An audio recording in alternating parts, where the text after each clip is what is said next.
So the Northside Learning Center, I could probably, hopefully, write a book about it someday, but probably about, going on 12, 13 years ago now, we found that there was a need in the community, very similar to Jane Addams and Ellen Starr with the settlement houses or the Hull House in Chicago. There was a wave of immigrants that were in central New York, particularly in Syracuse, being relocated. We had been working with a number of them. At the time, it was probably 1/3 from Iraq, 1/3 from Burma, and 1/3 from the Horn of Africa, Somalia, Ethiopia, Eritrea, and another 23 countries sprinkled in there from Africa and the Middle East and other parts. But we found that there was a need in the community because there was a 6-month waiting list for English education for adults. And I had we had done some qualitative research and kind of put our sneakers and sandals on the pavement and went out and found out what's the need in the community.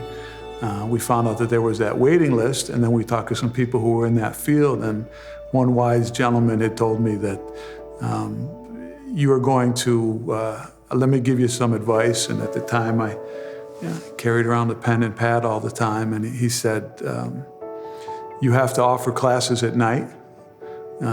You have to focus on the women.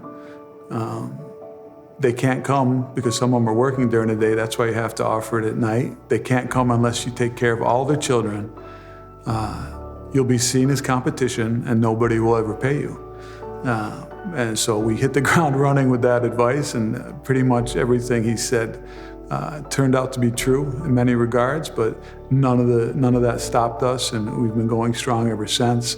The first thing would be obviously the English language, much like the Hull House that I mentioned from over 100 years ago.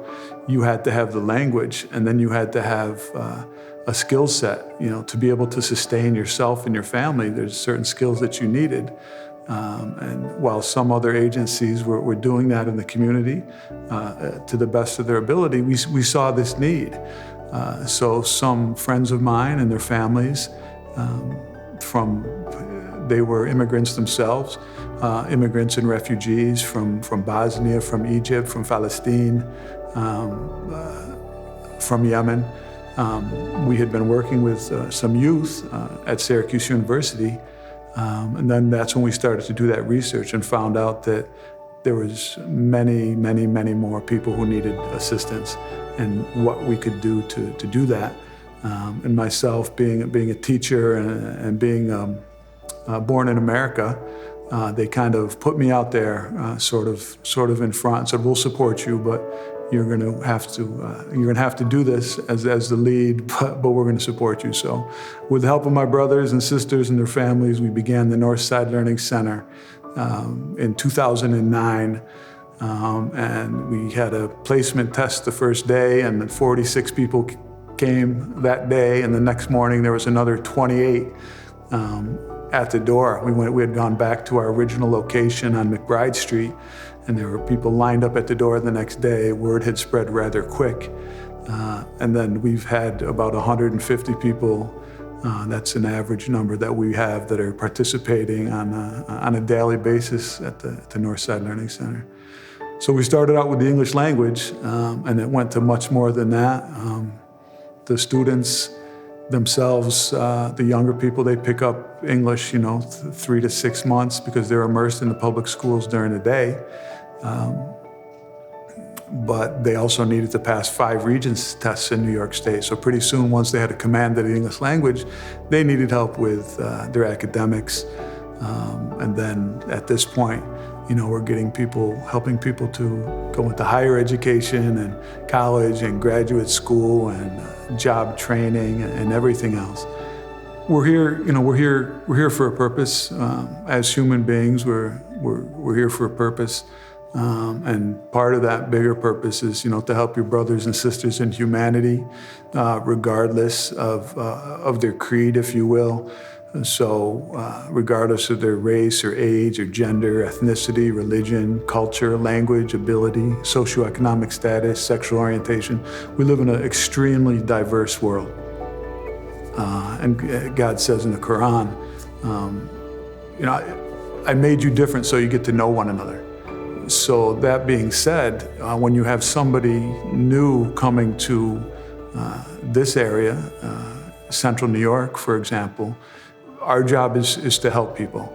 So helping people is, I think that's what a lot of people want to do with their lives, especially now with COVID and everything else. But I know that, giving back, we've all been blessed with so much. We can't imagine when someone comes here with absolutely nothing, not just a language, but a skill set. I'm sure everybody has skills, but those are transferable skills that they have to learn the language and adapt to the new system here. And that's what we do at the Northside Learning Center. So for me personally, it's giving back and doing everything I can. I mean, one of the prayers I make is, Ya Allah, let me live long enough to have more good deeds than bad deeds. And I try to collect as many good deeds, because we also say that, the only thing that goes with you to your grave is your good deeds. None of your money goes, none of your friends go. You can't bring anything. So I'm trying to collect as many good deeds as I can. And being part of the Northside Learning Center and whatever minor role I play there is personally what that is about to me. It's one of the roles I have, besides being a Muslim and a husband and a father and a community member, trying to work together with everybody, regardless of where they're from, just to make the world a better place in our little corner of it.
When I first came to the North Side, my sister was also the teacher there, but I met new students, and they were really nice and welcoming. They came in and they gave me hugs, and they asked me a lot of questions and helped me with homework that I needed help with, the questions that I didn't understand. They were kind of like tutors, so they helped me too. My favorite teacher is Miss Philly because, one, she's my sister, and two, because she was our main teacher this year, and she was the one that kept everything running. She made sure I was able to come to the Northside Learning Center and leave.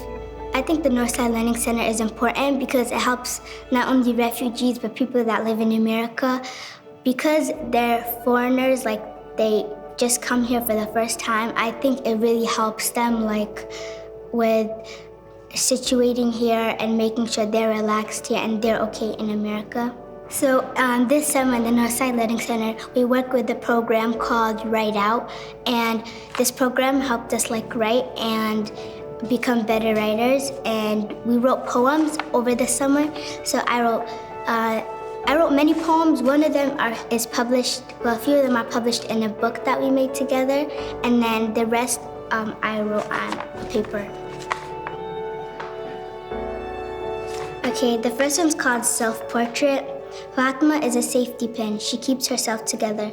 Fatima is a phone. She can keep you updated. Fatima is a pencil. She writes her own story. Today, Fatima. Tomorrow, Fatima. One day, Fatima. And then the second poem is Morning Breeze. I start my morning with hot tea. Before I wake up, I thank Allah for waking me up.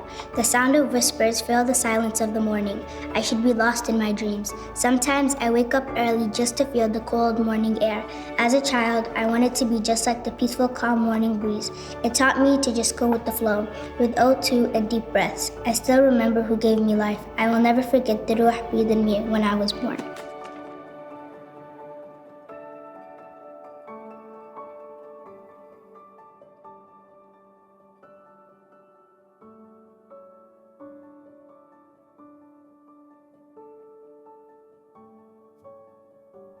Hello everyone, my name is Ahmed Badr. I'm the founder and executive director of Narratio, which is an online platform and an organization that seeks to empower the creative expression of displaced young people through fellowships, workshops, partnerships, and publishing. And today I want to talk about the power of intersections. My story first intersected with that of the Northside Learning Centers in November of 2018.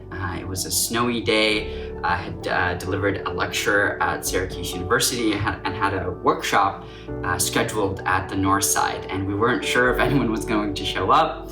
I was with that's where I met Professor Bryce Nordquist, wonderful Bryce, and of course Mark Cass and the rest of the team.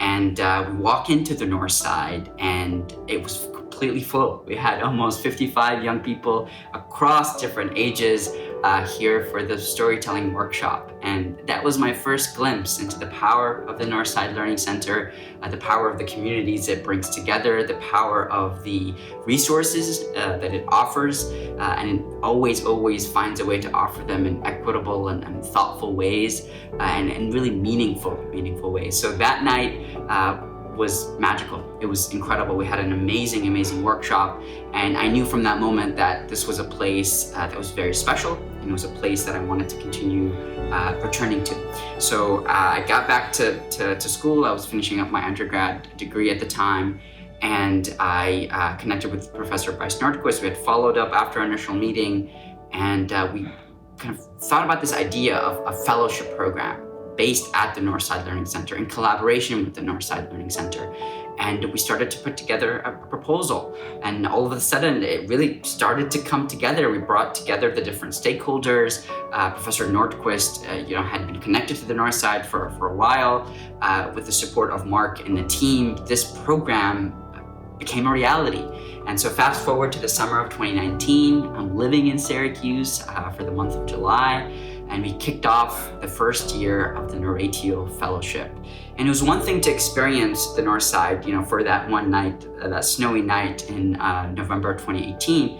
And it was such a remarkable experience and an absolute privilege to be able to actually work there for a month, that first month in 2019. I got to really connect with the community there, and our fellows were absolutely incredible. And we could not have found the fellows without the Northside Learning Center. So when we talk about the power of intersections, it's not just the power of two things coming together, but it's everything has to happen to bring those two together, the environment that's cultivated, the culture that's cultivated, and that would not have been possible without the Northside Learning Center, from their literacy programming to the different resources that they offer to their community across the different ages, whether you're 7 years old or 87 years old, and everything in between. And that is incredibly powerful. So fast forward to the summer of 2019, the Narratio Fellowship has kicked off.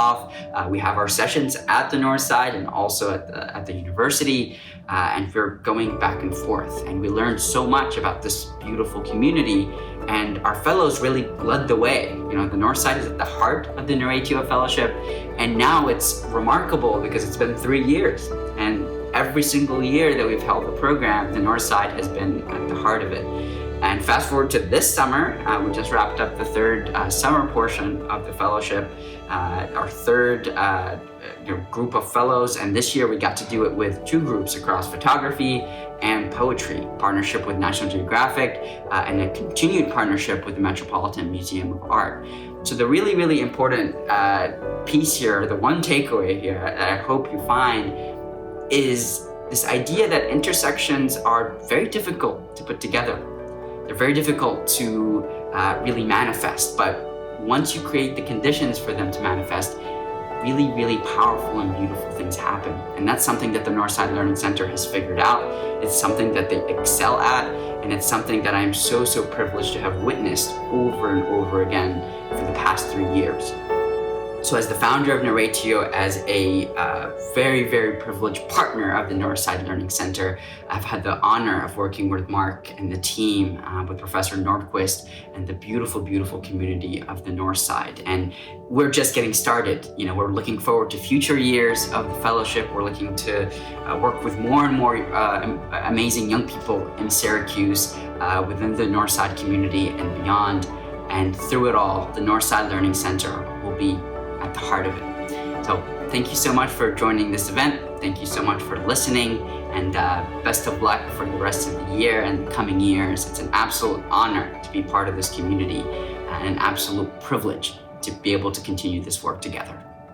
Thank you. Hi, I'm Mark Cass, the Executive Director of the Northside Learning Center, and we celebrated our 10th anniversary a little over a year ago, and have, with the help of Angela Douglas and the Gifford Power Program, really have started to chart out the next 10 years. The dedication, the commitment, and the willingness to take advantage of opportunity is usually at the heart of those stories. So Emmanuel Johannes, originally connected with the Northside Learning Center because we were doing a multiliteracy project and I needed a teacher who could teach Tigrinya, which is a language of Eritrea. And, at the same time, he was very new to the country and was pursuing finishing off high school and going on to college. And so I think Emmanuel kind of epitomizes some of the things that I reflect on, in so many ways. He's recognized as the best math teacher Northside's ever had. I think in many of the youth's minds, the best math teacher they've had anywhere. So this mutuality really comes to mind with him. He's given us so much, but when you ask him, he'll talk about how much he's gained. So to see people really come into their own in so many ways, I want students to know that we believe in them, that we know they can learn, and we will change the way we teach to help them achieve whatever it is. And even those who kind of move on often come back. So I think that our door is always open, whether they come back with an additional need or whether they come back with a gift. Many of our volunteers and staff are former students. So I think it's really that the Northside Learning Center is theirs for life. My name is Emmanuel Abdul-Sabor, and my mom is Sister Yasmin Abdul-Sabor. I was born and raised in Syracuse, and as long as I can remember, my mom has been committed to this community and to the Northside Learning Center. The Abdul-Sabor family is happy to award the first Northside Learning Center Incentive Award to Emmanuel Johannes. Our goal with the incentive is to support a next generation of community activists who've been empowered in part by the Northside Learning Center to contribute to, support, and lead in their families, community, and the Northside Learning Center itself. Our family, we created a rubric based on 5 criteria in which to assess each individual candidate and their personal statements that they submitted. All were excellent candidates, and we're very excited about the potential of every single one of them.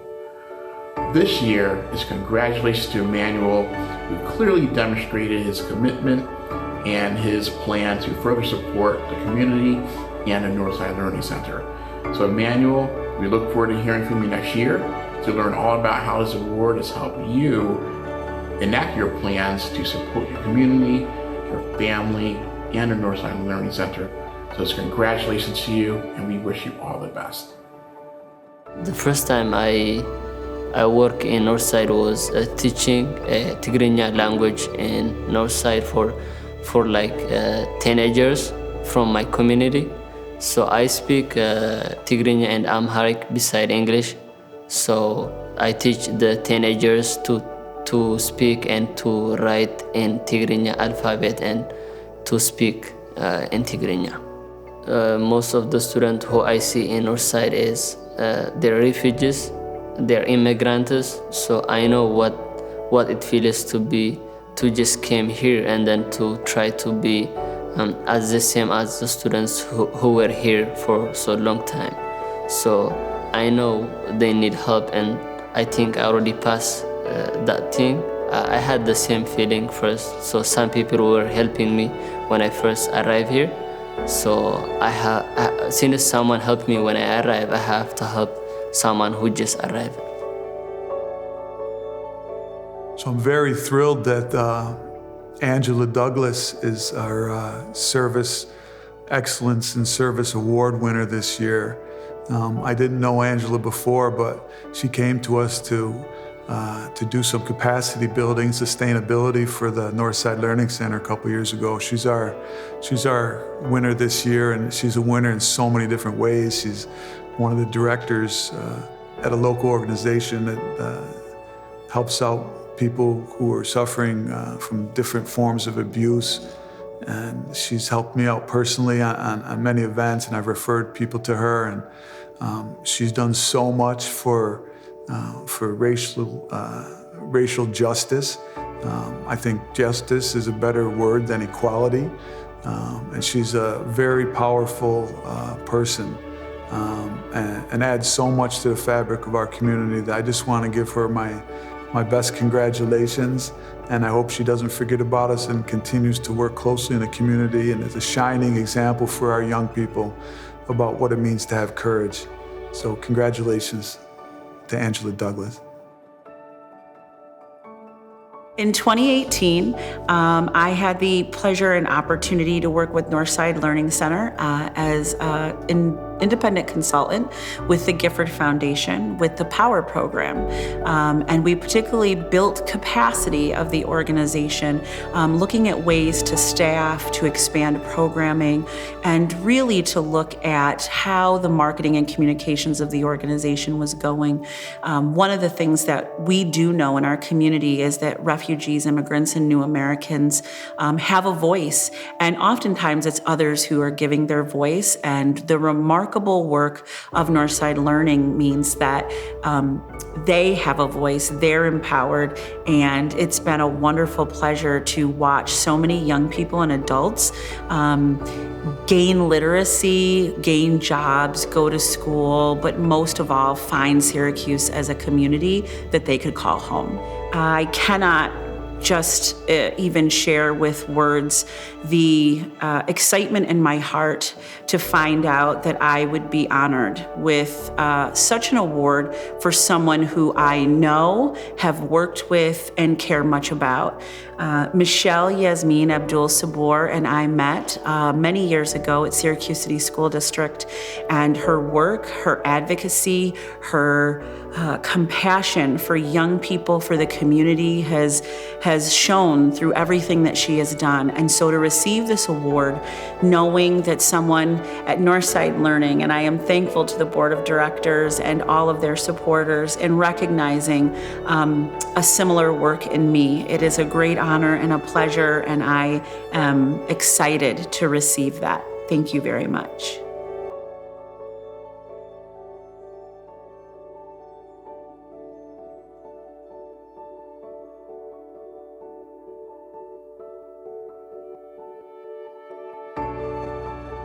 I was trying to figure out a word that, I could use to describe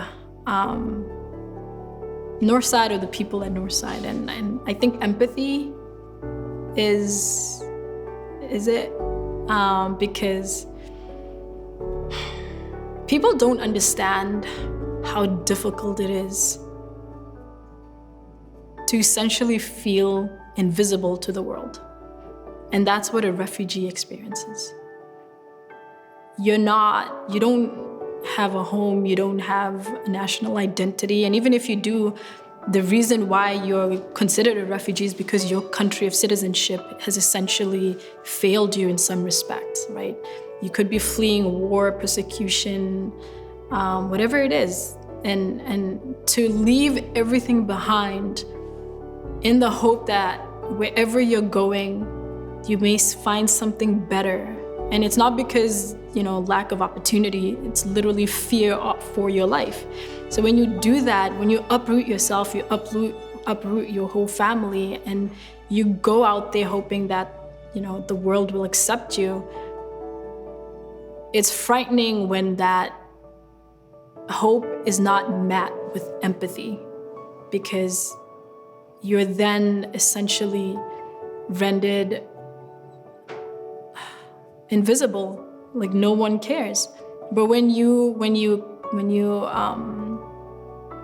accepted by a community, when you're accepted by people, and they show that empathy and their understanding of your situation and are willing to help you get to your feet, get on your feet and make a life for yourself, the hope you felt propels you to work hard to become something, to make the most of the opportunities that you're given.